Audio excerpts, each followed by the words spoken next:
अस्सलाम वालेकुम नाज़रीन, अमीरी सीरिया मेरान टीवी न्यूज़ आया सायरा ज़मीर। सबका पेरी हिक नज़र खास खबरुन ते।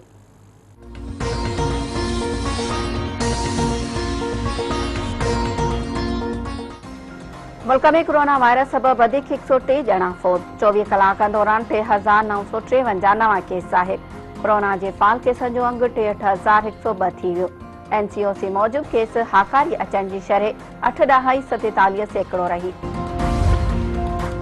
National command and operation centre जो इजलास अॼु थींदो। तालीमी इदारा बंद करण समेत अहम फैसला करण जो इम्कान।